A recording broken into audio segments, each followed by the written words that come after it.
Olá! Hoje nós vamos falar sobre engajamento, envolvimento das pessoas. Como nós vimos nos últimos vídeos, é fundamental você ter a participação da sua equipe em todos os seus projetos. Agora, engajamento é uma palavra que tem sido usada com muita frequência e, apesar de ser um conceito bastante simples, a complexidade está em consegui-lo de fato com as pessoas, envolver as pessoas. E aqui eu vou procurar dar algumas dicas práticas dentro da minha experiência, como se engajar, como se envolver as pessoas. Inicialmente nós percebemos que a motivação é um fator importante para o engajamento. E as pessoas se motivam por duas características básicas. A primeira, as motivações externas, que seriam cargo, salário, carro, benefícios, status, sala, e essas coisas que são oriundas do meio externo às pessoas. Esses motivadores, logicamente, eles causam motivação nas pessoas, eles têm uma influência bastante interessante, mas tem características também que precisam ser mencionadas. A primeira é que são caros. Não é toda empresa que consegue escalar salário, cargo, posição, plano de carreira para os seus funcionários, principalmente para as pequenas, micro, médias empresas. Isso é um desafio bem maior do que para as grandes, que podem criar toda essa estrutura. E outra característica, fora o valor e a estrutura, é que elas são de baixa duração. Quando você recebe um salário, aquilo te motiva, mas depois ele passa a ser parte do seu dia a dia, dos seus gastos, das suas coisas, e eles podem até não fazer mais tanta diferença. Logicamente você pode perceber a diferença quando ele falta, mas quando você está ganhando esse salário, ele passa a ser uma coisa normal, é uma motivação que vai arrefecendo dentro de você. E existem os motivadores internos. Outra característica importante colocar dos externos é que eles são comuns. É fácil para um departamento de RH, de gestão de talentos, pensar nos benefícios e pensar nos motivadores externos de uma maneira global, para todas as pessoas. Funciona igual para todo mundo. Cargos, salários, benefícios. Então isso também é uma característica importante que a gente tem que levar em consideração. Eles são comuns.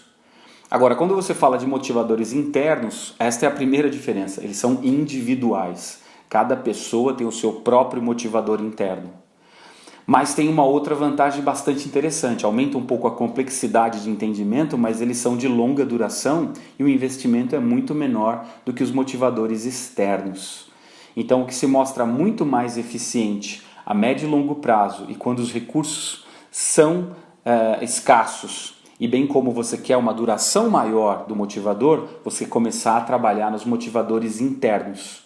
Isso vai exigir que você conheça melhor as pessoas, que a sua liderança seja mais capacitada para entender as pessoas, as suas respostas, as suas necessidades. Então esse é um primeiro ponto bastante interessante, de forma geral, que eu gostaria de colocar com você com relação à motivação.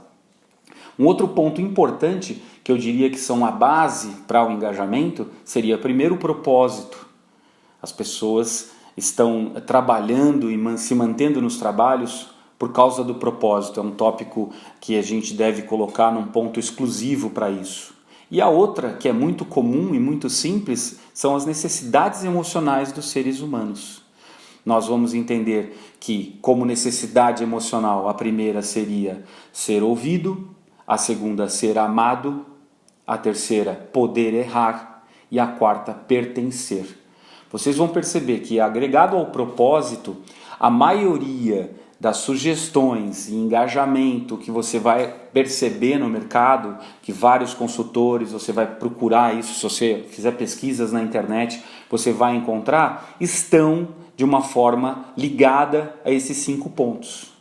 Eu escolhi aqui os 5 principais que eu tenho usado e também são muito comuns no mercado como pontos a serem verificados para que você tenha um alto engajamento da sua equipe. O primeiro deles é alinhar as expectativas. O segundo são os relacionamentos. O terceiro são as ideias, a participação. O quarto, a crença, acreditar nos seus funcionários e vice-versa. E o quinto, a liberdade. Eu vou explicar cada um desses pontos e vocês vão perceber a relação direta que eles têm com os quesitos básicos que eu falei, propósito e necessidades emocionais das pessoas. Eles têm uma relação direta com eles. Então não perca meus próximos vídeos no IGTV ou no YouTube e também os meus artigos por escrito no LinkedIn. Você pode encontrar fonte de consulta para os seus trabalhos nessas 3 fontes. Espero você nos meus próximos vídeos.